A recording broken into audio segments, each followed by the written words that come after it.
అందరికీ నమస్కారం. నేను మీ ఆయుర్వేద డాక్టర్ చిట్టిపొట్ల మధుసూదన శర్మని. మనం ఈ వీడియోలో నరాల వీక్‌నెస్ తగ్గాలంటే ఎలాంటి క్షేమదాయకమైనటువంటి ఆహార పదార్థాలని వాడుకోవాలి అనేటువంటి అంశాన్ని గురించి తెలుసుకోబోతున్నాం.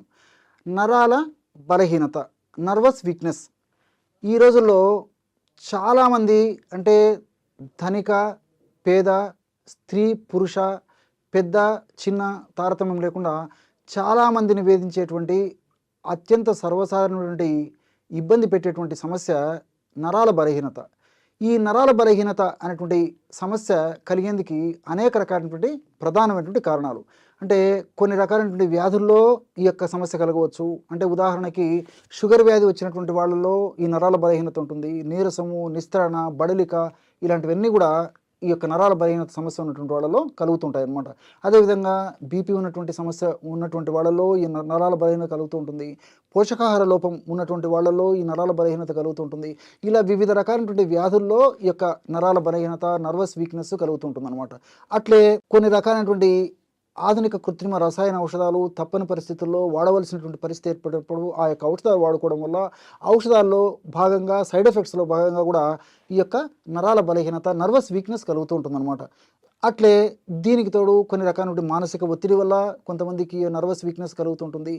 ఇలా వివిధ రకాలైనటువంటి కారణాల వల్ల ఈ యొక్క నరాల బలహీనత కలుగుతుంటుంది. అట్లే కొంతమందికి ఆహారం బాగా తీసుకుంటున్నప్పటికీ నరాల బలహీనత కలుగుతుంటుంది. కొంతమందికి పరీక్షలు చేసినప్పుడు స్పష్టంగా ఈ కారణాల వల్ల నరాల బలహీనత కలుగుతుందని తెలిస్తే కొంతమందికి ఎలాంటి స్పష్టమైనటువంటి కారణాలు కూడా ఈ పరీక్షల వల్ల మనకు తెలియదన్నమాట. ఇలా వివిధ రకాలైన కారణాల వల్ల ఈ నరాల బలహీనత కలిగినప్పుడు నీరసము, నిస్త్రణ, బడలిక, కాళ్ళు చేతులు విపరీతమైన పోట్లు, సలుపులు, బాధ, చిన్న పనికే అలసిపోవడము, ఈ విపరీతమైనటువంటి నీరసం ఉండేటువంటి పరిస్థితి ఏర్పడుతూ ఉంటుందన్నమాట. మరి ఈ యొక్క పరిస్థితిని చక్కదిద్దేందుకు కొంతమంది రకరకాల ప్రయత్నాలు చేస్తుంటారు. అంటే కొంతమంది కాఫీ, టీలు విపరీతంగా తాగుతుంటారు అనమాట. ఇవి తాత్కాలికంగా కొన్ని ఉత్తేజాన్ని కలిగించినప్పటికీ మరి దీర్ఘకాలం పాటు వాడడం వల్ల క్షేమదాయకం కాదు, ఆరోగ్యదాయకం కాదు, ఆమోదయోగ్యం అంతకన్నా కాదనమాట.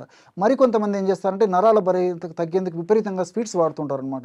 ఇవన్నీ కూడా మరి అలవాటు పడడం వల్ల, హ్యాబిట్ కావడం వల్ల ఒక్కొక్కసారి ఏమవుతుందంటే వ్యసనంగా మారేటువంటి పరిస్థితి కూడా ఏర్పడుతుంది. కాబట్టి మరి సమస్యను గుర్తిరిగి సమస్యను చక్కదిద్ది ఆ సమస్య నుంచి బయటపడడం చాలా చాలా అవసరం. ఈ నరాల బలహీనత, నరాల వీక్‌నెస్, నర్వస్ వీక్‌నెస్ అనేటువంటి ఈ యొక్క సమస్య తగ్గేందుకు మరి ఎలాంటి క్షేమదాయకమైనటువంటి ఔషధాన్ని వాడుకోవాలంటే రోజు ఒక్కసారి ఉదయం కానీ, సాయంత్రం కానీ, రాత్రి కానీ మీకు ఎప్పుడు వీలైతే అప్పుడు నేను చెప్పినటువంటి ఔషధాన్ని కొన్నాళ్ళ పాటు వాడుకోండి. ఎలాగంటే 100 మిల్లీలీటర్ల నీళ్లు తీసుకోండి. 100 మిల్లీలీటర్ల నీళ్ళలో 2 లేదా 3 లవంగాలను నలగొట్టేసేసి అందులో వేసేయండి. అదేవిధంగా ఒక 10 తులసాకులు అందులో వేసేయండి. వీటితో పాటు ఒక చిటికెడు పచ్చకర్పూరం, బాగా గుర్తుపెట్టుకోండి. హారతి కర్పూరం కానీ, ఉంట కర్పూరం కానీ వాడకూడదు. పచ్చకర్పూరం అంటే మనం సువాసన ద్రవ్యంగా ముఖ్యంగా ఆహార పదార్థాల్లో వంటకాల తయారీలో పచ్చకర్పూరం వాడుతుంటాం. అంటే లడ్డూ తయారీలో కానీ, పాయసం తయారీలో కానీ, హల్వా తయారీలో కానీ ఇలాంటి స్వీట్ల తయారీలో వాడుతుంటాము. కాబట్టి ఈ పచ్చకర్పూరాన్ని మనం కడుపులోకి వాడేటప్పుడు వాడుకోవాలన్నమాట. ఒక చిటుకు పచ్చకర్పూరం వేసేసి మూత పెట్టేసేసి 15 నిమిషాలు అలాగే ఉంచేసేసి తర్వాత ఆ యొక్క పదార్థం అంటే తులసాకులు వాటిని తినేసేసి మిగతా నీళ్ళని తాగేసేయారనమాట.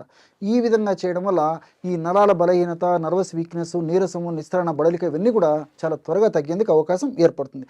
ఇది జనరల్గా మీరు పాటించవలసినటువంటి వాడవలసినటువంటి ఆహార ఔషధం. మరి ఆహార పరంగా కూడా జాగ్రత్తలు తీసుకోవాలి. ఈ రోజుల్లో చాలామంది మంచి ఆహారం తీసుకుంటున్నారు. అదేవిధంగా వేళకు నిద్రపోయేటువంటి పరిస్థితి ఏర్పడుతుంది. మంచి ఆహారం తీసుకుంటున్నారంటే వాళ్ళ అభిప్రాయంలో మంచి ఫుడ్ తీసుకుంటున్నామని అనుకుంటున్నారు. కానీ ఆ మంచి ఆహారం అని భావించబడేటువంటి ఆహారంలో కూడా పోషక లోపం చాలా ఉందంటే ఆశ్చర్యం వేస్తుంది. ఇప్పుడు ఈ సందర్భంలో నాకు ఒక విషయం గుర్తొస్తుంది. ఈ రోజుల్లో మనం బియ్యంతో చేసినటువంటి, గోధుమలతో చేసినటువంటి ఆహార పదార్థాలు ఎక్కువగా వాడుతున్నాం. సో పాలిష్డ్ ఫుడ్డు, రీఫైన్డ్ ఫుడ్డే వాడుతున్నాం అనమాట. ఎప్పుడైతే బియ్యాన్ని పాలిష్ పడతాము అప్పుడు అందులో పోషకాంశాలు ఆల్మోస్ట్ మృగ్యం, అంటే కేవలము పిండి పదార్థాలు తప్ప ఏమి ఉండనటువంటి పరిస్థితి ఏర్పడుతుంది. అదేవిధంగా గోధుమలతో తయారు చేసినటువంటి గోధుమ పిండి కానీ, మైదా పిండి కానీ వీటిలో కూడా పాలిష్డ్. సో అందులో కూడా కేవలం పిండి పదార్థాల ప్రభావం తప్ప మనకి ఈ యొక్క పోషకాంశాలు ఉండవన్నమాట. దీంతోపాటు మరి బొంబాయి రవ్వ, గోధుమ నూక ఇలాంటివి కూడా ఆల్మోస్ట్ అందులో కూడా ఈ యొక్క పోషకాంశాలు ముఖ్యంగా సూక్ష్మ పోషకాలు ఉండవు అనమాట.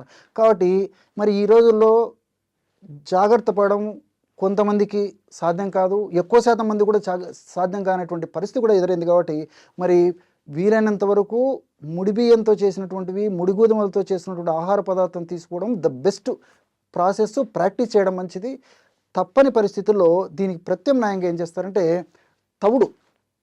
సో సర్వసాధారణంగా పూర్వకాలం అయితే తవుడు ఉన్నటువంటి అంటే బియ్యము ముడి బియ్యం వాడేవాళ్ళు కాబట్టి ఆ రోజుల్లో ఈ నరాల బలహీనత ఉండేది కాదు. కానీ ఈ రోజుల్లో మనం అస్సలైనటువంటి పోషకాంశం ఉన్నటువంటి ప్రధానమైనటువంటి వాటిని కూడా పక్కన పెట్టేసేసి కేవలము పిండి పదార్థం ఉన్నటువంటి బియ్యాన్ని, గోధుమలు వాడుకోవడం చేతనే ఈ పద్ధతి కలుగుతుంది. కాబట్టి మైక్రోన్యూట్రియంట్ సూక్ష్మ పోషకాలు తవుడులో విపరీతంగా ఉంటాయి. కాబట్టి మరి ఆ తవుడును మనకు మార్కెట్లో కూడా దొరుకుతుంది. కాబట్టి తవుడును తెచ్చుకొని ఏదో ఒక రూపంలో రోజు 1 నుండి 2 చెంచాలు మనం పులకాల్లో తవుడు కలుపుకోవచ్చు, తవుడు పొడి. అదేవిధంగా అన్నంలో కలుపుకొని తీసుకోవచ్చు, స్వీట్స్లో కలుపుకోవచ్చు, పాలల్లో కలుపుకోవచ్చు, మజ్జిగలో కలుపుకోవచ్చు.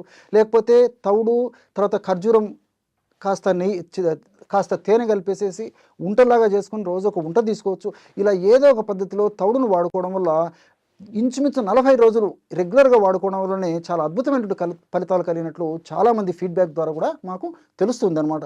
కాబట్టి తవుడును తప్పనిసరిగా ఆహారంలో ఒక భాగంగా చేసుకుంటే చాలా వరకు చాలామందిలో 100లో 99% మందిలో కూడా ఈ యొక్క నరాల బలహీనత సమస్య నుంచి చెక్ పెట్టడానికి అవకాశం ఏర్పడుతుంది. కాబట్టి ఫ్రూట్స్ జ్యూసెస్లో కూడా ఈ తవుడు వాడుకోవచ్చు. తర్వాత స్ప్రౌట్స్ మొలకెత్తిన విత్తనాల్లో ఈ తవుడు వాడుకోవచ్చు. కాబట్టి మీకు ఎలా వీలైతే అలాగా రోజు 1 నుంచి 2 టీ స్పూన్లు ఈ తవుడును మాత్రం ఖచ్చితంగా వాడేటువంటి అలవాటు చేసుకోవడం వల్ల ఈ నరాల బలహీనత ఉన్నటువంటి సమస్య తగ్గిపోతుంది. భవిష్యత్తులో కూడా ఈ నరాల బలహీనత సమస్య రాకుండా ఉండేందుకు అవకాశం ఏర్పడుతుంది. ఎందుకంటే ఇక్కడ మరొక విషయం కూడా నాకు గుర్తొస్తుంది. ఇప్పుడు మనం ఆహార పదార్థాల్లో భాగంగా విపరీతంగా ఆహారం తీసుకుంటున్నాం. చాలామంది 100లో 99% మంది కూడా జరిగేది ఇది. మరి కడుపు నిండా అన్నం తినేటువంటి పరిస్థితి ఏర్పడుతుంది. రోటీ, చపాతీ లాంటివి కూడా ఎక్కువగా తీసుకునేటువంటి పరిస్థితి ఏర్పడుతుంది. ఇవన్నీ కూడా పిండి పదార్థాలు. పిండి పదార్థాలు తీసుకున్నప్పుడు సహజంగా పిండి పదార్థాల వల్ల శక్తి వస్తుందని చెప్పేసి మనకు సర్వసాధారణంగా తెలిసినటువంటి విషయం. కానీ పిండి పదార్థాలు మనం తీసుకున్నప్పుడు ఆ పిండి పదార్థాలు శక్తిగా మారడానికి కొన్ని విటమిన్స్ అవసరం అన్నమాట. B1, B6, B12 ఇలాంటివన్నీ కూడా అవసరం. కాబట్టి మరి ఇలాంటి పోషక ద్రవ్యాలన్నీ ఉన్నటువంటి పదార్థాలు కావాలంటే మనం తవుడు ఇలాంటివి వాడుకోవాలన్నమాట. ఇలాంటివి నేను చెప్పినట్లు ఈ స్ప్రౌట్స్ ఇలాంటివన్నీ వాడుకోవడం వల్ల ఈ మైక్రోన్యూట్రియంట్స్ ప్రాబ్లం కూడా లేకుండా ఉంటుంది. కాబట్టి నరాల బలహీనత, నీరసం, నిస్తరణ కూడా తగ్గిపోతాయి. అంతేకాకుండా ఈ నరాల బలహీనత తగ్గాలంటే విటమిన్ డి బాగా ఉండేట్టు చూసుకోవాలి, విటమిన్ ఈ లోపం లేకుండా బాగుండేట్టు చూసుకోవాలి. వీటికి తోడు నేను చెప్పినట్టు B1, B6, B12 ఈ 5 పదార్థాలు, ఈ 5 ముఖ్యాంశాలు, సూక్ష్మ పోషకాలు శరీరంలో సమృద్ధిగా తగినంత ఉన్నప్పుడే ఉన్నటువంటి నరాల బలహీనత సమస్య త్వరగా తగ్గిపోతుంది. భవిష్యత్తులో మళ్ళీ నరాల బలహీనత సమస్య రాకుండా ఉండేందుకు కూడా నేను చెప్పినటువంటి పద్ధతిలో ఈ విధి విధానాలు పాటించడం వల్ల కలుగుతుంది. దేవతా స్వరూప మొక్క తులసి మొక్క ఔషధ గుణాలు అనేటువంటి అంశాన్ని గురించి తెలుసుకోబోతున్నాం. దేవతా స్వరూపమైనటువంటి మొక్క ఈ యొక్క తులసి మొక్క. అందుకే లక్ష్మీదేవికి ప్రతిరూపంగా భావించి ఆరాధించడం మన సంస్కృతి సాంప్రదాయాల్లో, ఆచార వ్యవహారాల్లో ఒక భాగమై ఉందన్నమాట. అట్లే సంపదకి, సౌభాగ్యానికి చిహ్నంగా భావించబడుతూ ఆ తులసి మొక్క కరుణ కటాక్ష వీక్షణాలు మన శరీర ఆరోగ్యం పైన, మానసిక ఆరోగ్యం పైన, ఆధ్యాత్మిక ఆరోగ్యం పైన సక్రమంగా చక్కగా ఉండేందుకు కూడా చాలా చక్కగా ఈ యొక్క తులసి మొక్క దేవత స్వరూపంలో ఉపయోగపడుతుందని చెప్పేసి కూడా భావించడం కద్దు.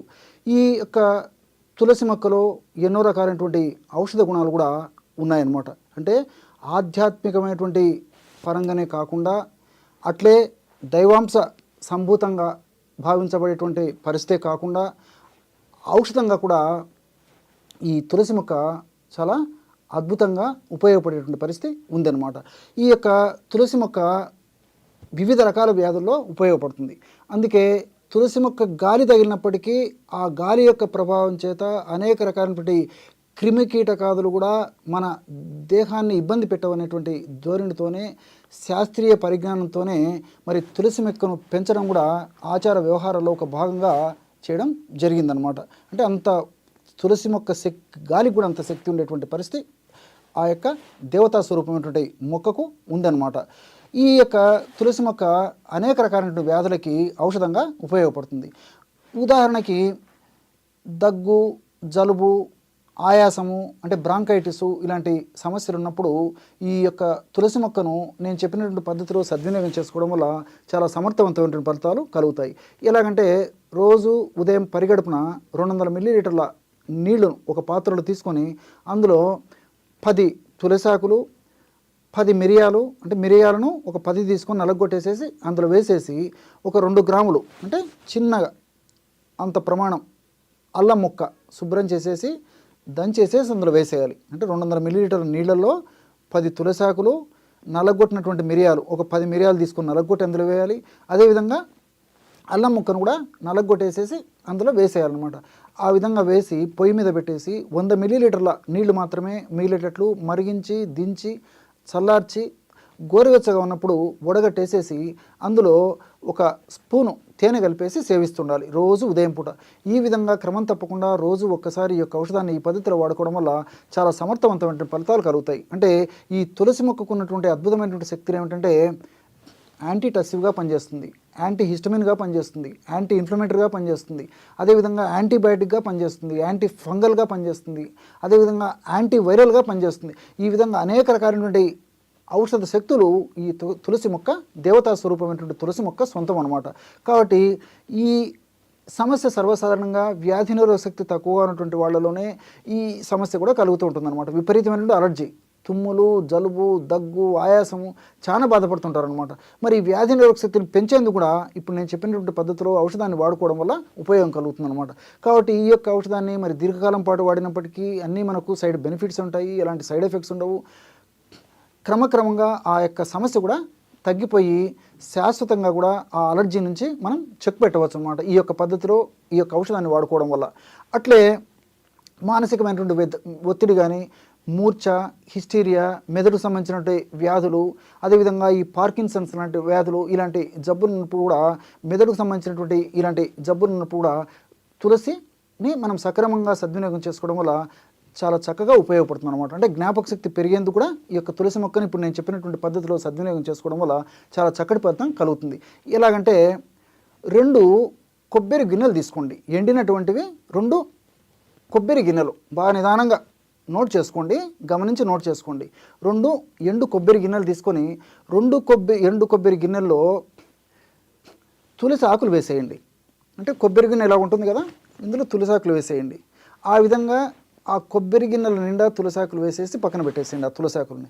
అదేవిధంగా బెల్లం, పాత బెల్లం దొరికితే మరీ మంచిది. పాత బెల్లం పొడి చేసేసి, ఒకవేళ పాత బెల్లం దొరకకపోతే మామూలు బెల్లమైనా సరిపోతుంది. బెల్లాన్ని పొడి చేసి అదే పద్ధతిలో ఆ 2 ఎండు కొబ్బరి గిన్నెలు ఉన్నాయి కదా, ఆ కొబ్బరి గిన్నెల్లో బెల్లం పొడి కూడా పెట్టేసేయండి. పెట్టేసి కొలితేసేసి అది పక్కన పెట్టుకోండి. 3వదిగా స్వచ్ఛమైనటువంటి ఆవు నెయ్యి కూడా ఆ ఎండు కొబ్బరి గిన్నెల్లో పోసేసి అది పక్కన పెట్టేసేయండి. ఈ పద్ధతిలో ఆ ఎండు కొబ్బరి గిన్నెల్లో ఈ 3 పదార్థాలు కూడా కొలిచేసేసి తర్వాత ఎండు కొబ్బరిని తురిమేసేయండి. బాగా తురిమిన తర్వాత ఈ పదార్థాలన్నింటినీ బాగా కలిపేసేయండి. ఎండు కొబ్బరి తురిమిన తర్వాత ఎండు కొబ్బరి తురుములో తులసాకులు, బెల్లము, స్వచ్ఛమైనటువంటి ఆవు నెయ్యి, ఈ పదార్థాలన్నీ బాగా కలిపేసేసి ఒక సీసాలో నిల్వ ఉంచుకొని ఒక 30 రోజుల పాటు కదలకుండా అలాగే మూత బిగించేసి గాలి చొరబడినటువంటి ప్రాంతంలో, వెలుతురు లేనటువంటి ప్రాంతంలో, అంటే మబ్బుగా ఉన్నటువంటి ప్రాంతంలో ఒక మూలకు పెట్టేసేయండి. ఇంతే, 1 నెల పాటు తయారు కావడానికి అందులో ఉన్నటువంటి అద్భుతమైన రసాయన ఔషధ శక్తులు అందులోకి వచ్చేదానికి మరి ఈ యొక్క ప్రాసెస్ అవసరం అనమాట. కాబట్టి ఈ పద్ధతిలో అందులో నిల్వ ఉంచిన తర్వాత తీసుకొని రోజు ఉదయం పరిగడుపున 3 వేళ్ళకు వచ్చినంత, అంటే ఇలా పట్టుకుంటే ఎంత వస్తుందో అంత ప్రమాణం చప్పరించేసి మింగేసి నీళ్లు తాగొచ్చు, లేకపోతే 1 కప్పు పాలు తాగినా సరిపోతుంది అనమాట. ఈ విధంగా క్రమం తప్పకుండా రోజు ఒక్కసారి చేయడం వల్ల నేను చెప్పినట్టు మానసికమైనటువంటి ప్రశాంతత కలుగుతుంది, జ్ఞాపక శక్తి వృద్ధి అవుతుంది, మెదడుకు సంబంధించినటువంటి వ్యాధులు తగ్గిపోతాయి, అట్లే మూర్ఛ, హిస్టీరియా లాంటి సమస్యలు కూడా తగ్గిపోయేటువంటి పరిస్థితి ఈ యొక్క ఔషధం వల్ల కలుగుతుంది. కానీ ఈ ఔషధం తయారు చేసుకునేటప్పుడు చాలా జాగ్రత్తగా ఉండాలన్నమాట. అంటే ఏమాత్రం నీటి శాతం అందులో ఉన్నా ఒక్కొక్కసారి ఔషధం మనం 30 రోజుల పాటు అలాగే ఉంచుతాం కాబట్టి ఒక్కొక్కసారి ఫంగస్ ఆ బూజు వచ్చేటువంటి అవకాశం ఉంటుంటుంది. కాబట్టి మరి తులసి ఆకులను బాగా శుభ్రం చేసేసి ఆ నీటి శాతం అంటే మనం నీళ్లు చల్లేటువంటి పరిస్థితి ఉంటుంది. కాబట్టి అలా కాకుండా నీటి శాతం ఏమాత్రం పై భాగంలో అంటే మనం టచ్ చేసినప్పుడు నీరు తగలకూడదు అనమాట. ఆ విధంగా ఆ నీటి శాతం అంతా ఆరిపోయిన ఉన్నటువంటి ఆ తులసి ఆకులు, పచ్చి తులసి ఆకులని వాడుకోవాలన్నమాట. ఈ జాగ్రత్తగా గమనించేసి మీరు చెప్పినటువంటి పద్ధతిలో ఈ యొక్క ఔషధాన్ని వాడుకోవడం వల్ల చాలా అద్భుతమైనటువంటి ఫలితం కలిగేటువంటి పరిస్థితి ఏర్పడుతుంది. అదేవిధంగా ముఖం మీద వచ్చేటువంటి మొటిమలు కానీ, గుల్లలు కానీ, నల్ల మచ్చలు కానివ్వండి, ఇలాంటి అనేక రకాలైనటువంటి సమస్యలకు కూడా సౌందర్య సాధనంగా తులసి ఉపయోగపడుతుంది. ఎలాగంటే ఒక 25 లేదా 30 తులసి ఆకులు తీసుకోండి. ఒకటి కర్పూరం బిళ్ళ అంటే 25-30 పచ్చి తులసి ఆకుల్లో ఒక కర్పూరం బిళ్ళ తీసుకొని ఆ పదార్థాన్ని అంతా బాగా కలిపేసేసి గోరింటాకులాగా పేస్ట్ లాగా లేపనంలాగా తయారు చేసుకోండి. దాన్ని ముఖ భాగంలో ఎక్కడైతే మీకు సమస్య ఉందో ఆ భాగంలో అప్లై చేసి 1 గంట తర్వాత గోరువెచ్చని నీటితో కడిగేస్తుండండి. ఇంతే. ఈ విధంగా క్రమం తప్పకుండా రోజు ఒక్కసారి ఈ పద్ధతిలో ఈ యొక్క ఔషధాన్ని వాడుకోవడం వల్ల సౌందర్య సాధనంగా ఈ యొక్క తులసి పనిచేసి ఈ మొటిమలు, అదేవిధంగా గుల్లెలు, నల్ల మచ్చలు, ఇతర చర్మానికి ముఖం మీద ఉన్నటువంటి ఇతర అనారోగ్య సమస్యలన్నింటి కూడా చక్కదిద్దేందుకు ఈ యొక్క తులసాకులు, కర్పూరం కలిపి తయారు చేసుకుంటున్న ఔషధం చాలా చక్కగా ఉపయోగపడుతుంది. ఈ విధంగా అనేక రకాలైన వేలాది లక్షలాది రోగాలు కూడా ఈ తులసి మొక్కను, దేవతామూర్తి అయినటువంటి తులసి మొక్కను మనం సద్వినియోగం చేసుకోవడం వల్ల ఆ యొక్క అనారోగ్య సమస్యల నుంచి మనం చెక్ పెట్టవచ్చు అనమాట. అనారోగ్య సమస్యలకి చెక్ పెట్టవచ్చు. చూశారు కదా ఎటువంటి అద్భుతమైనటువంటి ఔషధ గుణాలు దేవతా స్వరూపమైనటువంటి తులసి మొక్కలో ఉన్నాయో ఈ వీడియోలో మీరు తెలుసుకున్నారు కదా. మరొక వీడియోలో మరొక అంశంతో మళ్ళీ కలుద్దాం. అంతవరకు నమస్కారం. మీ